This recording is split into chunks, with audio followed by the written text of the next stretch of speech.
तिरुवनंतपुरम, आखिरी मुकाबला, आखिरी मौका होम बॉय संजू सैमसन के लिए। करते हैं बात और इंग्लैंड का करते हैं स्वॉट एनालिसिस। हैरी ब्रूक की टीम में दमखम तो बहुत है, लेकिन क्या ओपनर्स को छोड़ के सारे ही आउट ऑफ पोजीशन बैटिंग कर रहे हैं? क्या गेंदबाजी में उतनी ताकत है? क्या ये टीम आगे जा सकती है? क्योंकि इनके ग्रुप में से बांग्लादेश को निकाल लिया गया है। आगे का रास्ता थोड़ा सा शायद आसान हो गया और सुपर 8 ना पार्टी करने वाला भी हो सकता है और पार्टी पूपर भी हो सकता है। कर लेते हैं बात। हैशटैग आकाशवाणी में आप सभी का हाथ जोड़ के स्वागत। कैसे हो आप लोग? आई रियली होप कि आप अच्छे होगे, ध्यान रख रहे होगे अपना।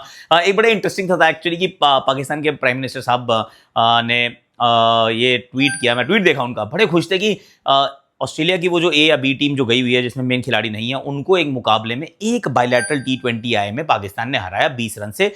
168 बनाए थे, 148 पे उनको रोक दिया और उसके लिए उन्होंने उनको विश किया। मैं कह रहा हूं यार, I mean with due respect भाई, गजब वैल्यू हो यार। आई मीन एक बायलैटरल सीरीज का एक मैच, श्रृंखला भी नहीं जीते हो, अगर प्राइम मिनिस्टर साहब विश कर सकते हैं तो मतलब वाकई में कंट्री कौन ही चला रहा है। खैर ये तो शायद रहने देते हैं, मतलब you know what you know, मतलब असीम मुनीर जी गुस्सा हो जाएंगे। बट एनी हाउ, अब आगे चलते हैं और बात करते हैं तिरुवनंतपुरम के इस मुकाबले की। उससे पहले ये भी बता दूं आपको कि कहां देखा था? जियो हॉटस्टार पे। आज का मैच कहां दे हुए? जियो हॉटस्टार पे। कल इंडिया पाकिस्तान का मैच कहां दे हुए? जियो हॉटस्टार पे। तो फिर डाउनलोड कर लो ना यार। मेरी टीम अच्छा नहीं कर पाई थी, अंडरस्टैंड। बंगाल वॉरियर्स, कल तो मैंने पटना पायरेट्स की टीम पे वो टी शर्ट पहनी थी। और मेरी शार्प ओपिनियंस आपको कहाँ मिलती हैं? क्रैक्स पे। तो वो भी आप डाउनलोड कर लीजिएगा, लिंक मैं डिस्क्रिप्शन में डाल दूंगा। तो फिर क्योंकि आप कहते हो सर नाम दिखा दो, चलो सर नाम दिखा दिया। इस बार एडिटर को मैंने बिल्कुल अच्छे से कहा कि नाम मत छुपने देना, उसके आगे कोई भी लोगो वोगो नहीं डाला जाएगा। तो मेरा नाम आपने देख लिया on the Bengal warriors T shirt. Now Pakistan की बात कर ली हमने, थोड़ी सी चुटकी ले ली। अब चलते हैं जरा भारत के मुकाबले की तरफ, तिरुवनंतपुरम की तरफ। और उस मुकाबले से अब उम्मीद क्या है? 3-1 से हम श्रृंखला तो जीत ही चुके हैं। 3-2 भी हो सकता है, 4-1 भी हो सकता है। Do we worry about it? Personally एक चीज बड़ी इंपॉर्टेंट थी मेरे विचार में, वो ये कि ईशान किशन अगर इंजर्ड थे, आई मीन अगर नहीं मतलब इंजर्ड थे, I am not going to speculate, पर वो भाग रहे थे यार। He was running properly into the middle, वो पानी देने के लिए, मैसेज देने के लिए ही वॉज रनिंग। उनको हमने बैटिंग करते हुए भी शुरुआत में देखा था। तो जो कुछ भी निकल रही होगी वो बहुत ही माइनर से थी, मोर लाइक कि थोड़ा कॉशन है। मतलब आप थोड़ा संभल के चल रहे हैं, दैट्स अबाउट इट। तो आई एम नॉट वरीड। मुझे लगता है ईशान किशन अवेलेबल होंगे और ये मुकाबला खेलेंगे। तो ईशान किशन, संजू सैमसन, अभिषेक शर्मा, ये 3 आपके टॉप ऑर्डर बैटर्स हो गए। अभिषेक शर्मा का भी या तो मतलब बवाल ही कर रहे हैं या फिर खाता ही नहीं खोल पा रहे हैं। उस प्रकार की ये श्रृंखला रही है। 2 बार 0 पे आउट हुए, 1 बार सेकंड बॉल, 1 बार फर्स्ट बॉल। संजू सैमसन के ऊपर दबाव रहने वाला और रहेगा भी, क्योंकि एक तो रन नहीं बन रहे, दूसरा उनका जो बल्लेबाजी का तरीका लग रहा है वो उतना कॉन्फिडेंस नहीं दे रहा, और तीसरा ईशान किशन ने आग लगा रखी है। अब मैं वैसे कहीं पे पढ़ रहा था कि संजू सैमसन के करियर में से अगर वो 3 शतक आप निकाल ले तो बहुत ही साधारण है। तो मैं उनके लिए एक छोटा सा रिक्वेस्ट है, आई अंडरस्टैंड शतक या बतक की कहानी इनकी काफी रही है, पर भाई जिसने शतक बनाए हैं उसके शतक ही निकाल लोगे तो बचेगा क्या यार? आई मीन ये बात मुझे लगता है ये सही नहीं है। I mean that way of looking is not correct. और वो बहुत बार वो जो फैन वॉर्स होती हैं, जो उसमें फैन आर्मीज होती हैं, दे गेट इन्वॉल्व। पर शतक भी उन्होंने बनाए थे, मतलब बतक भी उन्होंने बनाई है। अगर आप उनकी खराब परफॉर्मेंस को क्रिटिसाइज करते हो तो अच्छी परफॉर्मेंस को एक्नॉलेज तो करना ही पड़ेगा ना। So I think this is his last opportunity. दो अब यहाँ पे खेले और बहुत अच्छा खेले, बहुत रन बनाए, तो भी 2 बार सोचना पड़ेगा आप ईशान किशन को बाहर बिठाएंगे क्या। उसकी सिर्फ एक ही वजह हो सकती है कि आपको टॉप 3 लेफ्ट हैंडर्स नहीं चाहिए, and there is nothing else that stopping Ishan Kishan at this point in time. तो Sanju Samson, not a lot of exaggerated movement, घर का मुकाबला और सोल्ड आउट, यहाँ पे क्राउड आएगा, होपफुली नो बारिश is what I am thinking. बाकी तो यार अक्षर पटेल फिट हो जाएंगे, क्योंकि मुझे पिछले मैच में भी ऑलमोस्ट फिटनेस के करीब लग रहे थे। ग्लव्स उन्होंने पहने हुए थे, तो वो खेलते हुए अगर नजर आते हैं तो फिर ईशान किशन भी आ गए, अक्षर पटेल भी आ गए। फिर मुझे लगता है कि एक कॉल लेनी चाहिए, हर्षित राणा को क्या बाहर बिठाया जाएगा, क्योंकि मुझे ऐसा लगता है कि विश्व कप में वो नहीं खेल पाएंगे। अर्शदीप सिंह और जसप्रीत बुमराह 2 फास्ट बॉलर्स, वरुण चक्रवर्ती के रूप में एक स्पिनर, यहां तक आपके नंबर 9, नंबर 8 तक आपके पास Axar Patel, and that's it. तो do you want to play the team that's going to play the world cup? अब क्योंकि आपने वर्ल्ड कप लेंस आपने ही बोलना शुरू किया है, हम तो कह ही रहे थे, अब आपने भी कह दिया, तो वो एक सोच हो सकती है। और दूसरा, अगर टॉस जीत जाते हैं तो क्या पहले बैटिंग करने का फैसला करेंगे ताकि गीली गेंद से गेंदबाजी करनी पड़े? दैट्स द सेकंड पार्ट, जो अपने आप को चुनौती देने की आप कोशिश कर सकते हैं। But that's about it. Varun Chakravarthy को खिला लो, हाथ जोड़ के विनती कर रहा हूँ, क्योंकि 2 मैच से बाहर बैठा रखा भाई को। That's not fair at all in my humble opinion, IMO। तो ये तो हुई इस मुकाबले की बात। तो शाम को कहाँ देखेंगे? जहां PKL देखा था ना, कि जियो हॉटस्टार पे आ जाइएगा, वी विल बी देयर। अब जरा चलते हैं और इंग्लैंड की करते हैं बात। क्यों? क्योंकि England is an interesting team यार। इंग्लैंड क्या कहती है कि हम ना मतलब एंटरटेन करते हैं, हम पब्लिक को इस खेल के साथ प्यार करवाते हैं। हमारा जो जो मोटिव है इस खेल को खेलने का वो सिर्फ जीत हार नहीं है, हमारा इससे बड़ा मोटिव है हम देश को बदलना, हम विश्व को बदलना चाहते हैं, हम फॉर्मूला बदलना चाहते हैं। ऐसी बातें करते हैं हमेशा, पर टू बी ऑनेस्ट 2019 का विश्व कप जीतने के बाद 2023 में नदारत थे, सब टीमों ने इनकी पिटाई की, काफ़ी टीमों ने इनकी पिटाई की, रादर ऐसा कह लेते हैं। उसके बाद अगर विश्व कप भी देखें, 2022 का विश्व कप जीते थे T20 का, उसके बाद फिर ये नदारत हो गए। पिछले वो जो वर्ल्ड कप था T20 का, उसमें सेमीफाइनल तक पहुंचे थे, उसमें हमने ही मार के इनको बाहर किया था। चलो आप बाहर का रास्ता निकाल लीजिए, और वहां पे भी इन्होंने टॉस जीत के गलत काम किया था। तो ये वो जो टीम है, ये पैरालिसिस बाय एनालिसिस वाली टीम भी हो जाती है। ये वो टीम है जिसके अंदर बहुत सारे स्ट्राइकर्स होते हैं, पर आपको लगता है अबे सारे के सारे ओपनर्स हैं क्या, एक दो ही तो हैं जो ओपन के अलावा कहीं बैटिंग करते हैं, बैटिंग करते हैं, बातिंग कर रहा हूं, बैटिंग करते हैं, क्योंकि परम्यूटेशन कॉम्बिनेशन काफी हो सकते हैं, they might change a few things. मैंने सोचा जॉस बटलर, फिल सॉल्ट, गजब है। अगर हम वो जो ओपनिंग जोड़ियों की बात कर रहे हैं तो उसमें मिचेल मार्श और ट्रेविस हेड का नाम लेते हैं, हम फिल सॉल्ट और जॉस बटलर का नाम लेते हैं। उसके बाद अभी क्योंकि संजू सैमसन का मुझे पता नहीं है, वरना मैं अभिषेक शर्मा, संजू सैमसन का नाम भी लेता। तो वो जो टॉप की जो हम साझेदारियों की बात कर रहे हैं ओपनिंग, उनमें इन दोनों का नाम शुमार है। भाई ये दोनों बहुत तगड़ा खेलते हैं, बहुत एक्सपीरियंस है, और दोनों अपनी पोजीशन पे खेल रहे हैं, they are playing really well. तो फिल सॉल्ट और जॉस बटलर हो गए। उनके बाद Ben Duckett, once again he is an opener who will bat at 3। Jacob Bethell शायद नंबर 4 पे आपको नजर आए, Harry Brook the captain number 5 पे नजर आए, विल जैक्स हो सकता है 6 नंबर पे खिलाया जाए, again completely out of position. फिर Sam Curran, Liam Dawson, Jofra Archer, Josh Tongue and Adil Rashid, ऐसी कुछ टीम जिसमें विल जैक से थोड़ी गेंदबाजी आप करवा लीजिए, ऑफ ब्रेक आपको जो ढूंढनी है। उसके बाद लियम डॉसन से आप थोड़ी सी स्पिन गेंदबाजी कराएंगे, जोफ्रा, जॉश टंग, सैम करन फास्ट बॉलर, तो ये वो कुछ इस प्रकार का सेटअप हो सकता है।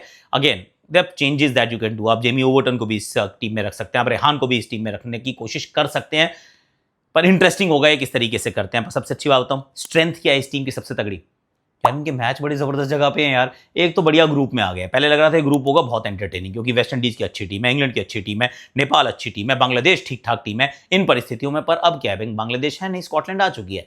स्कॉटलैंड जनरली थोड़ा तंग जरूर करती है इंग्लैंड को, पर यहां नहीं कर पाएगी ऐसा मुझे लगता है, और इटली भी नहीं कर पाएगी। ये क्वालिफाई करने चाहिए आराम से।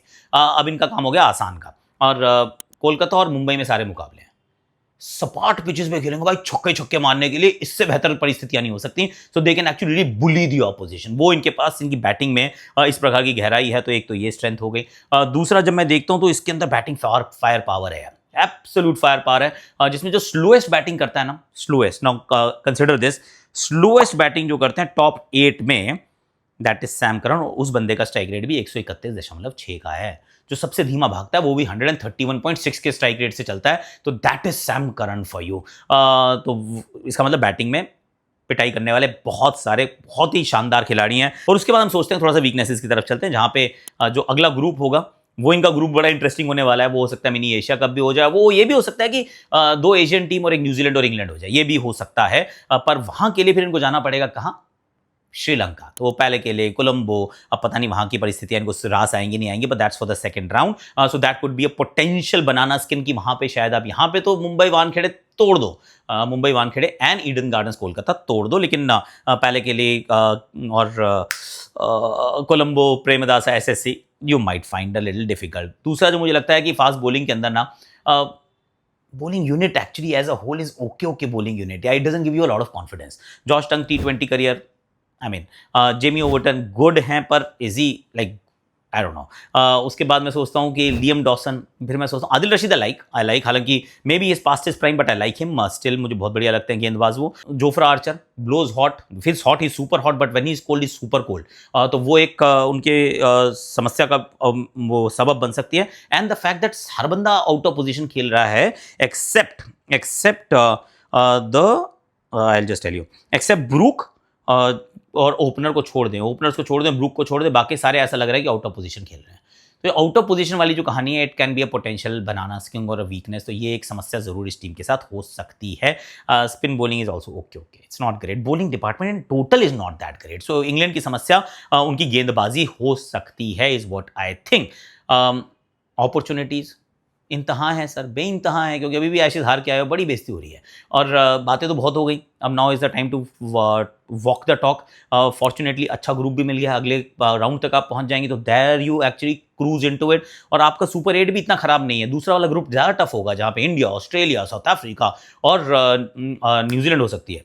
न्यूजीलैंड हो सकती है नहीं, West Indies, sorry West Indies हो सकती है। यहाँ पे तो अगर न्यूजीलैंड भी मान लो रुक गई, तो फिर अफगानिस्तान, अफगानिस्तान, श्रीलंका, पाकिस्तान एंड इंग्लैंड, तो वो भी एक ईजी ग्रुप हो सकता है। सेमीफाइनल तक पहुंचना इतना मुश्किल नहीं होगा, तो opportunity is outstanding and Harry Brook has to actually arrive, announce himself as a captain at the global event। तो वो ये वाला ग्लोबल इवेंट है, जो हैरी ब्रूक जो इतने बड़े मतलब हैरी पुत्र बन के आते हैं, हैरी ब्रूक जो हैं वो हैरी पॉटर बन के आते हैं। तो ये इनके लिए एक बड़ी अपॉर्चुनिटी है। And then the strategy, bat first यार, बैट फर्स्ट और bat second, eventually batting to win the games. बिना अच्छी बल्लेबाजी की ये टीम जीतने के इर्द गिर्द करीब नहीं आ पाएगी। फिर चाहे पहले बैटिंग करें चाहे बाद में बैटिंग करें, they will try and out bat the opposition. और क्योंकि ड्यू का अंदेशा रहता है, तो आप बाद में बैटिंग कर लीजिए। अगर पहले करते हैं तो 210 बनाइए, बाद में करते हैं तो chase down, but again then manage your batting resources accordingly. जहाँ पे हो सकता है आप सैम करन को थोड़ा सा ऊपर भेज के, विल जैक्स थोड़ा सा ऊपर भेज के आप चीज़ों को कंट्रोल करें। That could be their strategy. कैसी लग रही है टीम? आई थिंक सेमीफाइनल तक तो पहुंच जानी चाहिए। लॉजिक ये कहता है सेमीफाइनल तक पहुंच जानी चाहिए। बाकी सानू की हार भी जाएंगे तो हम तो इंग्लैंड को तो वैसे भी हम कोई ज़्यादा सेलिब्रेट करते नहीं है। I don't know about you, क्या बोलते हो तुम? अब अपन को कहाँ चलना है? अंजुम चोपड़ा जी के पास चलना है। क्यों? क्योंकि सर आरसीबी तो फाइनल में वेट कर रही है। ऐसे कह रही है एक हफ्ता है, तुम अपना लड़ा के झगड़ के आ जाओ, अपनी टीम का खेल रही है। फिर चाहे वो ग्रेस हैरिस हो या फिर स्मृति मानधना हो, I mean everybody has been absolutely outstanding, bowling, batting. Lauren Bell she is wonderful, क्या बॉलिंग करती हैं यार, और डॉट पे डॉट गेंदे डालती रहती हैं। अब अंजुम चोपड़ा जी के पास चलते हैं। This Chopra not for women's cricket, that Chopra is the real person for women's cricket। Anjum ji, take it away. कप्तान हरमनप्रीत कौर का बल्ला चला तो बहुत स्टाइल से, लेकिन सपोर्ट नहीं मिला दूसरे एंड से, जो सपोर्ट वो शुरू से ढूंढ रही हैं। इनफैक्ट ओपनिंग पार्टनरशिप का सपोर्ट तो वो शुरू से ढूंढ रही हैं, लेकिन मुझे लगता है ऑक्शन में ही ओपनिंग बैटर के पैसे नहीं बचे थे, या उन्होंने पिक नहीं किया। और जब Kamalini as a wicket keeper and शायद as a designated opening bat जो थी वो सही बैठा नहीं, तो वो चैलेंज तो थ्रू आउट द टूर्नामेंट रहा है। इवेंचुअली एंड में आते आते हरमनप्रीत के लिए अकेले बैटल करना ज़्यादा लंबा एक चैलेंज हो गया।